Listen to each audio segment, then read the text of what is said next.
Hey there, it's me, Devin Faraci, BadAss Digest. As always, I'm recording this on my phone because we have a last-minute thing I'm really excited to share with you guys. Enough of you spoke up and told Cinefix that you wanted to see the longer version of the Horror Roundtable discussion. So, guess what? Here it is, the longer version of the Horror Roundtable discussion. Please make sure you share this with your friends. Put it on Facebook, Twitter. Let people know, because the better these longer versions do, the more of them we're going to get to give to you. All right, here it is, long form, Horror Roundtable. Why, hello. I'm here in Dark Delicacies, Burbank's official crypt of terror, to explore the future of horror. And I'm joined by some of my best friends. Jay Sanderson, the writer of Mother of Tears, Night of the Demons, the upcoming Schism. Brian Collins, the maniac who's been watching a horror movie a day for how many years now? 6 years now. 6 years now. God bless you. And Ryan Turek, the editor-in-chief of Shot Till You Drop, the most important horror site on the internet. And we're here right now to try to figure out what the hell is happening with the future of horror. I'm Devin Faraci, and this is BadAss Digest. I've convened this session because it feels like horror is at an interesting crossroads, because I grew up as like sort of a pretty hardcore gore hound, and that was really kind of edgy. That was really off to the fringes of society.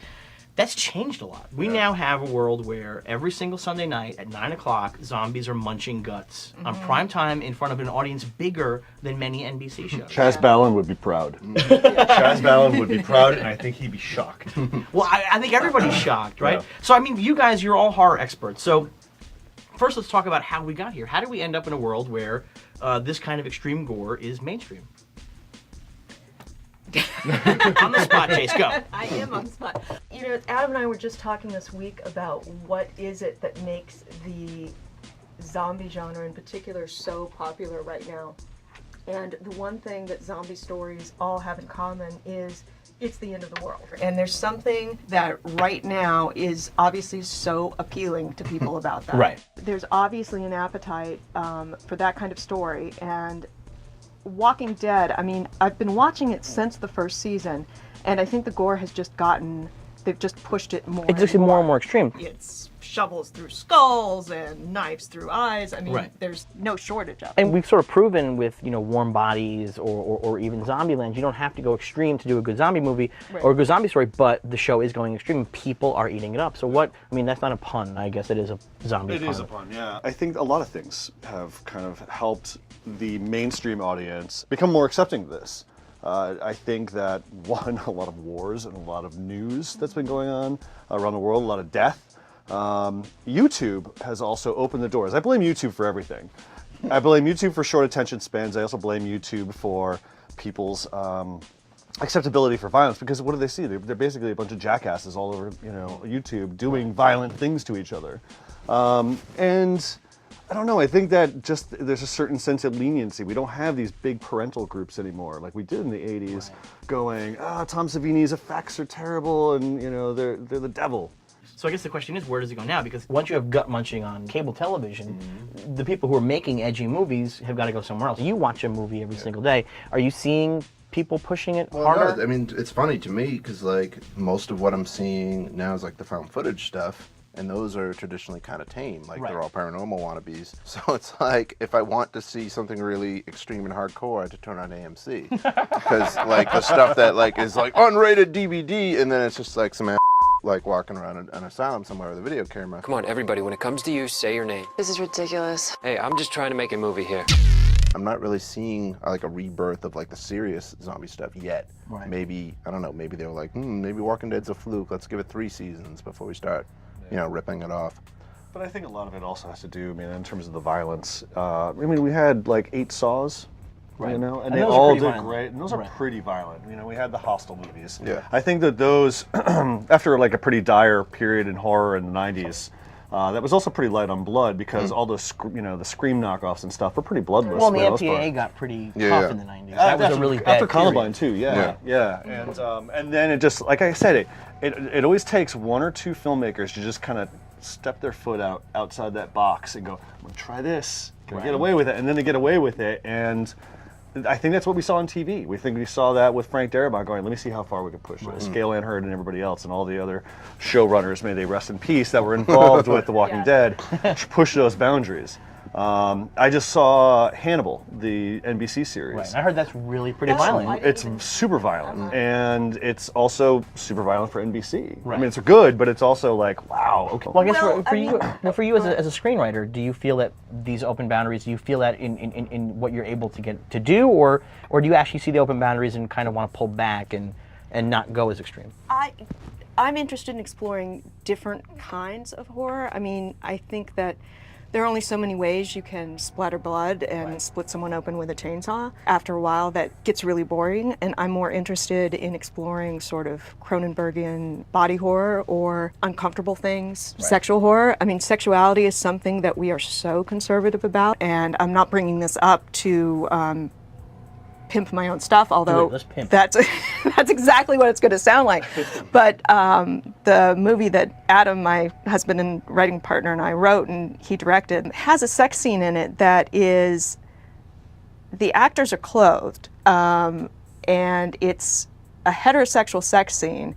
What's happening between the actors, in terms of sex, is not really that edgy. You would not believe the comments we've got, like the panicked responses from like financiers and like, oh my God, like you guys aren't going to be able to include that. I found it's funny because in my own journey through production this year and learning a lot about what people want, I found that sexuality and violence overseas are frowned upon. Like foreign investors and foreign buyers who are looking at projects, they're now like cringing at that super violence. Well, what about sex? No. I'm like, what do you guys want? Really? Exactly. We always got foreign movies because they had boobs in them.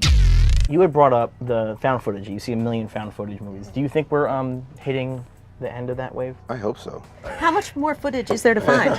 That means there's like, it's funny, I found there's a not very good movie that You left saw a us not very going, good Say that movie? a lot. You say that a lot. well, actually, I can't believe it. I didn't want to say the title, but anyway. What is the title? What's it? What are you talking about? I can't remember. That's part of the problem. Paranormal. I want to say it was Paranormal something. I want to say it was Paranormal Entity, but I might. Paranormal Incident. Paranormal Incident.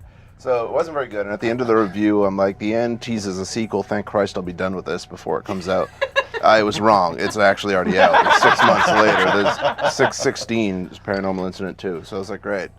So now I'm like, do I watch it? To spite you now. Yeah, I swear to Christ. I was like, I wish I had that much self-esteem to think they're like, nah, fuck you. We're gonna make this movie. It's just sad because it's not a genre. It's not zombies. It's not slashers. It's all genres using that as a gimmick. But does anybody like found footage?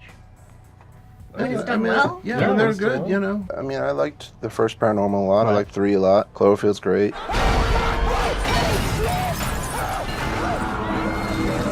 But are people sick of it though, just as a form, or is this just going to keep going? Well, we've only seen it tested on like independent movies, so Yeah, it's really it's hard weird to gauge that because the found footage subgenre gravitates towards independent films that you only see like either on VOD or DVD. Yeah. Right. Like the big releases are reserved for Paranormal Activities and Cloverfields and stuff like that. And The Devil Inside, Yeah. I mean, and that was a hit. Blair Witch has some really great moments. Right. I'm scared to close my eyes.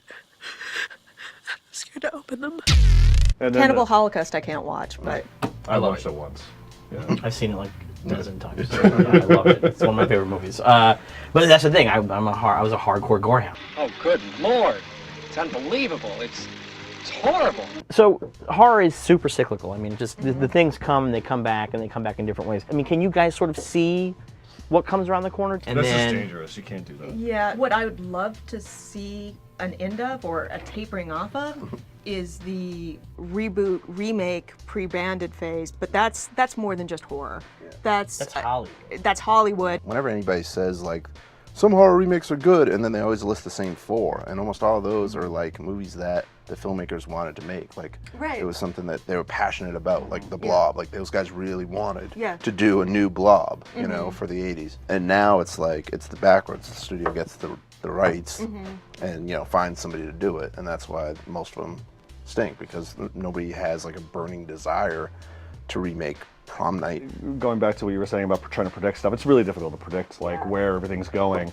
It's like for some people they would say, oh, but torture porn's dead. Nobody does torture porn. And it's like, no, check my inbox every single day to every single independent filmmaker that sends me a trailer for their movie, and it involves someone tied to a chair. I swear, if I get one more email that features a video of a girl tied to a chair and or bed, take your pick, I'm gonna go nuts. That's not horror. These are movie related, right? These are, this is just yes, not yeah, you're that's getting. true. Can I just- Occasionally, yeah. Can I just make the argument that I hate the phrase torture porn? I want to like get rid of it. Is it descriptive of a It's very subgenre? difficult to get rid of it, though. I mean, like, because people are, that's already a locked thing. I mean, Yeah, as but much it as starts with us, like it's the starts with us here, right here at this table, right saying, here, "Stop right using now. it. Stop using Stop it." using it. It's the language of the oppressor. So what is the right phrase for that genre? Don't know, but okay, it's not porn. It's not torture. Like, okay, you know what's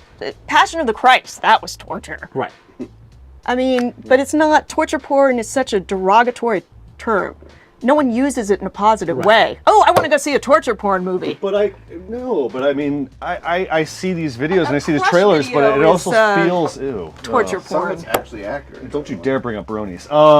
Since we're on the things that I hate. Like Captivity, I would actually say is a torture. Yeah, Like those- What bad things happen to good people, you ask? Where am I?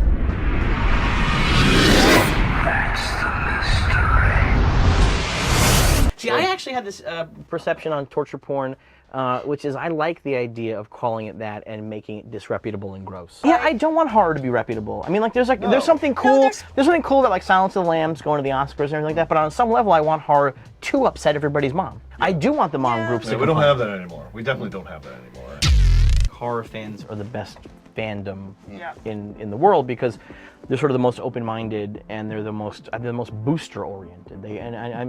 Do you find that this is only improving in the digital age, that horror fandom is only getting better? For the most part, like, the horror fans are well read and they know what they want and they know what they don't like. But the thing is, it's a whole generational thing. The stuff that I particularly like and hold near and dear is definitely not what the new generation loves whatsoever. In fact, I'm called retarded sometimes for liking some of the movies because they're What all is your about most retarded movie that you like? Maximum Overdrive. Maximum Overdrive might Maximum be Overdrive is- mentally no, disabled. No, it is. It's no doubt. I mean, it's I a like special it, needs but film. it is, yeah. It's a special needs film that I take can't out tie in its own water. shoelaces. I'm just But- saying. Like, Jesus coming and he is. Who is the most exciting young filmmaker in horror today? Yikes! I just want to get a job. Well, if there's somebody you've been meeting with, this is a good time to drop their name. Come back to me. All right, Ryan, you're on the spot. I'm on the spot. I want to say Brandon Cronenberg. I loved Antiviral. Nobody has seen it yet. It's coming out this year. But I think that if there's anybody to follow in his dad's footsteps, it's him. I think he did a really tremendous job with the movie, and he's got some really great ideas. I'm hoping like hell that your next connects with people because I'd love to see what Wingard could come up with next. It's the most unique Yeah. Vanguard movie. Yeah. Who are you excited about? Well, I'm interested to see horror pilots that are being developed. I mean, I like the general idea of Penny Dreadful and Wonderland and a couple of these ideas that are taking classic horror literature or Alice in Wonderland and sort of mashing them up. So I'm really hoping that one of those ideas hits and really works. It's a hard thing to do well. The guys I'm excited about are not even really horror guys, kind of. Jason Eisner, who is sort of a gonzo exploitation thing, but his segment of VHS 2, I think, is one of the best uses of found footage in a really unique, Really? up way. I loved it. Jason Eisner's out of VHS 2. Yeah. I thought that was the weakest one. And this is no disrespect to Jason Eisner, because I'm sure he'll This be is watching a lot this. of disrespect. No disrespect to Jason. I like Jason's stuff. talking But Jason again, but I feel like Jason needs to do something way outside of his wheelhouse because we already know what to expect from him. Having seen Hobo with a Shotgun, Maybe Sees a Death, and seeing VHS 2, it's like I want to pull away the 80s veneer and go, now do something like, do something else. Well, my understanding is you're not going to be getting that anytime soon. So. And then also from VHS 2, it's Gareth and Timo, who are not necessarily full on horror guys, but that is the best segment in both of those films. Nuts. And it's exciting to see somebody go that ambitiously weird. And that's to me is exciting when guys who are not necessarily horror guys kind of come in and bring a really interesting and weird perspective. Man, that's a whole conversation right there. Right. Like seeing guys, get into the genre and try horror, and then there are guys who like Gareth, who they try hard and they succeed, and there are guys who massively fail. Right. Such as. Brian's turn to put you on the spot. Well, who's the guy who did Dreamhouse or Dream Home or I get the mix of Jim Sheridan. Jim Sheridan. Yeah. Oof. Yeah, that was a real stumble. That was a painful stumble. And I agree. I think your next is super exciting. I mean, like it's really terrific. And I like Adam. I've never been 100% on a Wingard movie before. I've always had my reservations. But your next, I'm full speed ahead. That was one that I saw well after all the hype. I only just saw it a couple weeks ago at South by Southwest. Oh, really? Yeah, so I hadn't seen it. Had played Toronto, Fantastic Fest, all this hype, and it disappeared for 18 months or whatever. And then I was really concerned I was not going to like it. I was like, wow, this is really terrific. Also really terrific guy at South by Southwest, Evan Katz. Yeah. Cheap Thrills. Yeah. Boy, is that a good movie. And it's hard because Draft House bought it, so it's like my parent company. But boy, I was psyched when we bought it because it's real good. It's so good. It's so good. Yeah. Well, guys, Brian's a giant pussy and has to leave. It's really killing our whole vibe here. So I apologize, but I want to thank you all for coming. Jace, thank you very much. I really appreciate it. Hopefully you can come back again. I'd love to. Ryan, thank you so much. We'd love to have you back on again. Brian, you're never coming back because you have really blown it for us tonight. So you go screw. Yeah. So, guys, so it's shocktodrop.com. Yep. Brian, for the time being, Horror Movie Day. Horror Movie Day. When that ends in 16 days? March 31st. What is the first thing you're going to do after Horror Movie Day is over? I took the day out of work, and I really just want to stare at a wall, and just keep telling myself that I don't have anything to do. Let's go climb a mountain. Well, I'm going to go to Harmontown. No, I'm not exercising. Go climb a mountain with me. Go hike. So, you guys at home, so what are your thoughts on the future of horror? What is your favorite genre? Are you excited for more found footage? Do you think the exorcism thing is totally hot? Are you way into gore, or are you looking for a return to family values kind of horror, like G-rated monster movies? Ghost Dad. Ghost Dad, the return of Ghost Dad. Let us know in the comments below. Tell us your favorite horror movies. Tell us what horror movie you're most excited for in 2013. Subscribe so you don't miss a single episode going forward. Share with all your friends on Twitter and Facebook, and be back here again next week. I'll be doing something totally different, just as badass. My name is Devin Faraci, and this is BadAss Digest.